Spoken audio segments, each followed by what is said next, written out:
Bonjour, nous sommes avec l'association des professionnels de l'open source, avec Mohamed Saïd Ouergui qui est le président de cette association, de l'open source de Tunisie, il faudrait que je précise, et Majed Kalfala qui est secrétaire général, c'est bien cela. Donc qu'est-ce que votre association? Notre association a été créée après la Révolution pour combler un vide en fait par rapport à toute la question de la liberté concernant les logiciels libres, les contenus libres, l'art libre, enfin, tout ce qui est ressources libres que l'on pourrait mettre à disposition. Entre autres choses en copyleft, en common creative, l'open data. En fait, l'association elle a été créée et elle a mis un petit peu de temps pour être créée. Elle a été créée pour rencontrer un besoin réellement des professionnels. Pas les professionnels uniquement qui sont les sociétés de services, mais toute personne concernée par cette problématique-là. Donc il y a des universitaires, il y a des juristes, il y a bien entendu les membres fondateurs sont de divers domaines pour pouvoir répondre à divers besoins.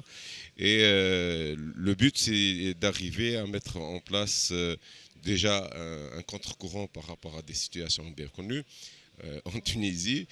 Et ailleurs dans le monde d'ailleurs. Mais de l'autre côté, pour pouvoir arriver à mettre des ponts avec, bien entendu, d'autres associations au niveau international, comme la Fédération nationale de l'industrie des logiciels libres en France. Voilà, en deux mots. Très bien, vous dites que vous avez mis du temps, vous avez été créé quand? Ah non, l'idée, elle a germé un tout petit peu depuis, disons, 2 ans. L'idée, c'était de partir avec des SS2L pour monter un cluster. Le cluster en GU, en fait, en groupe d'intérêt économique. Et tout compte fait, on a, après réflexion, c'était peut-être mieux de démarrer avec une association. Et regroupant plus que les sociétés de services. Voilà, c'est une association qui est beaucoup plus large, donc vous avez à la fois le côté économique, mais aussi le côté libre, culture libre, pour faire diffusion, du lobbying, etc. Bon. Très bien. Et vous avez donc choisi l'open source comme terme par rapport au logiciel libre. Vous savez que c'est toujours le grand débat. Est-ce qu'on dit open source, logiciel libre? En fait, le mot open source, chez nous, peut se traduire un peu plus par open resources. D'accord. C'est les ressources libres, les ressources ouvertes. Bon, c'est vrai que quand on parle de logiciel libre, c'est une thématique bien déterminée, mais nous voulons qu'il y ait du contenu libre. Nous voulons qu'il y ait un gouvernement libre. Nous voulons qu'il y ait des données libres. Nous voulons qu'il y ait de la parole libre. Et dans ce cas-là, ça peut devenir un parti politique, ce n'est pas du tout notre objectif. Notre objectif, c'est de faire du lobbying, d'aider les gens à travailler sur le terrain pour des ressources libres, de tout type de ressources. Donc on a préféré le mot ouvert pour être un peu plus large. Parce que si on va mettre sur la table en Tunisie ce dialogue, cette discussion entre libre, ouvert, etc., on ne va pas s'en sortir, ce n'est pas le moment. Donc quand on dit open source, on intègre tout le monde, et on travaille tout le monde, on est une force, contre-force, par rapport à d'autres forces.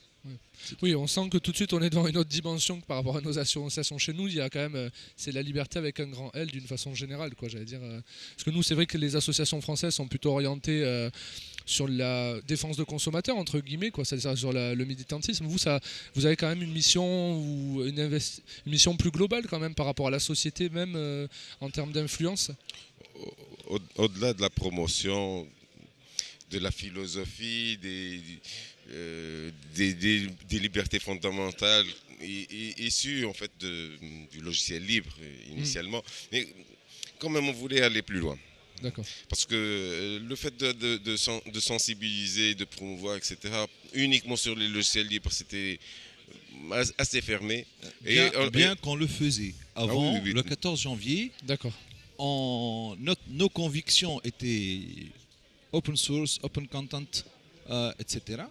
Mais vu les conditions qui existaient en ce temps-là, on utilisait le logiciel libre. Donc rester sur le logiciel libre pour rester quand même sur le technique. Pour ne rester pas sur le aller technique, sur la mais partie, derrière ça, on sociétale, diffusait quand même l'idée de la liberté, l'idée de partenariat, l'idée du partage, l'idée de l'échange, l'idée du don de soi, etc.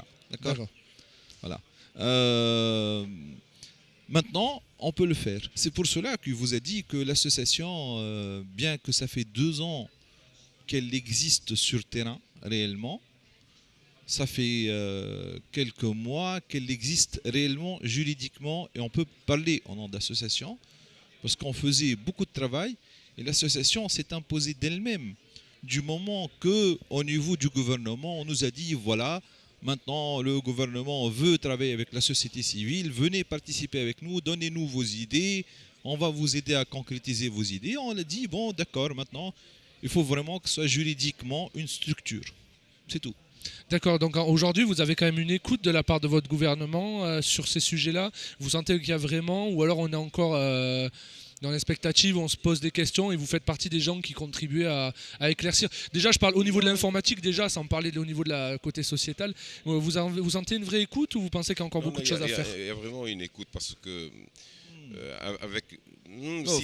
Bon, il y a, excusez-moi, monsieur le président de l'association, mais il y a une écoute partielle. Oui, bon.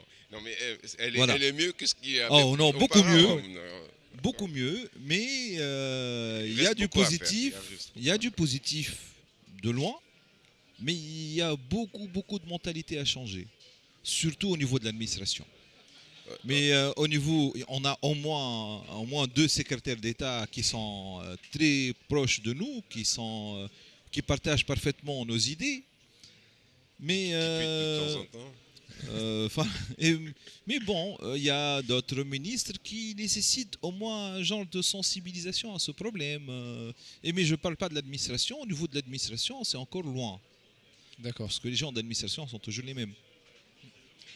Ce qui est intéressant, c'est qu'il y a quand même, depuis le 14 janvier, disons, le gouvernement actuel de transition, il y a de l'écoute.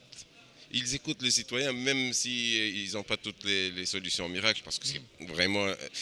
Sur beaucoup de sujets, c'est trop compliqué. Il faut... En plus, ils n'ont pas le droit de prendre des décisions stratégiques. Ouais. Ce n'est qu'un gouvernement de transition pour 6 mois. Il ne peut pas engager un gouvernement futur qui va venir. Des roadmaps à rédiger tout de suite pour le gouvernement qui vient, c'est un peu compliqué, mais il y a quand même de l'écoute, il y a de la volonté. Et donc, il y a beaucoup d'associations qui sont montées aujourd'hui, beaucoup de citoyenneté là-dedans. Il y a des gens qui réfléchissent comment trouver du boulot pour les jeunes, d'autres qui travaillent sur les aspects économiques pour ramener des idées. Ce qui est important, c'est qu'avant, au niveau des associations, toute association est systématiquement noyautée. Ou bien elle est carrément montée par les gens du régime, des instances dirigeantes à travers des personnes choisies. Sinon, si c'est une association qui refuse le noyautage, elle est automatiquement isolée jusqu'à devenir une simple veilleuse. Maintenant, les associations ont beaucoup plus de liberté de travail. Enfin, ça, c'est un fait. J'espère que ce printemps va durer. Voilà, ouais. Voilà. Normalement, encore un peu, en tout cas, au niveau du climat. Oui, la fenêtre est toujours ouverte. Après, maintenant, il faut se faire entendre. Mais justement, quels sont, pour conclure, vos messages, c'est-à-dire vis-à-vis peut-être vos différents messages que vous avez envie de donner ou conseils que vous donnez aujourd'hui au gouvernement, à ce gouvernement provisoire, par rapport soit à l'économie, soit aussi aux professionnels que vous représentez. C'est quoi vos grands axes aujourd'hui, vraiment? En ouvrant une parenthèse par rapport à l'écoute du gouvernement, il y avait une ligne budgétaire un peu bizarre pour la loi de finances 2011 et ils nous ont écoutés, elle a été éliminée. Ce qui est un grand pas. Non, on peut la citer, nous sommes société civile. Il y avait dans le budget d'État de la Tunisie une ligne budgétaire qui s'appelle licence Microsoft. on nomme Très bien, ouais. explicitement fournisseur, un ouais. multinational Là, dans, on l'a éliminé. dans le budget Ouais, d'un pays. Ce n'est C'est pas déjà normal. le premier pas. On est arrivé à éliminer ça. D'accord. Et puis, notre objectif, c'est d'éliminer tout ce qui est gré à gré avec des multinationales comme ça, etc. On le dit, on ne vous demande pas d'acheter du logiciel libre, du service autour du logiciel libre. Tout ce qu'on demande, c'est de favoriser les services au niveau des appels d'offres du secteur public. C'est de ne pas faire des marchés de gré à gré. De Et monter en c'est compétence les entreprises. d'insister sur le standard de format de données, un standard Ah oui. open qui n'appartient à personne. Mm. Bon, ça, c'est comment. Et ça, on nous a écoutés à ce niveau-là. D'accord. Mais on a Il y derrière a ça. une espérance qu'il nous autre écoute chose. sur d'autres sujets. Autre comme, chose, quelque chose de très important. Il faut dire qu'on n'était pas les seuls. On faisait partie avant de plusieurs groupes de travail. Il y a d'autres groupes de travail qui ont travaillé sur le même axe de l'open data. Maintenant, il va y avoir une loi qui va sortir, qui a été discutée au niveau du conseil ministériel, le dernier conseil ministériel, sur l'obligation de toutes les structures publiques et parapubliques en Tunisie de publier, de donner les informations qu'on leur demande, à part les informations d'ordre de sécurité nationale ou liberté individuelle. Oui, ce qui est normal. À part ça, ils ont une obligation, même si je demande, par exemple, une copie du contrat qu'ils ont fait avec Microsoft, je ne suis ni Microsoft ni personne, ils sont obligés de me le donner. Et ça, c'est une loi qui va sortir très prochainement en Tunisie. D'accord.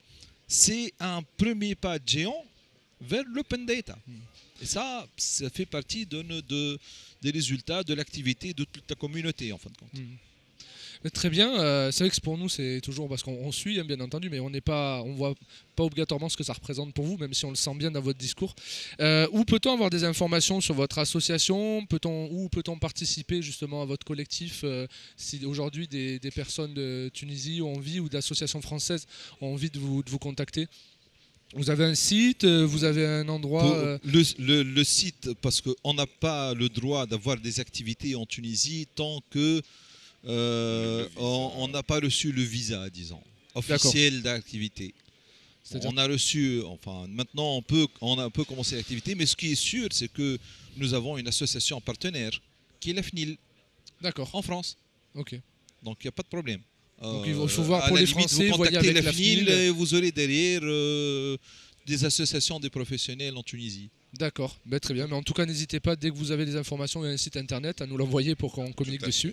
Et en tout cas, merci beaucoup d'être venu. Merci à vous. Merci à Et vous. à bientôt sur Intelligent TV. Merci.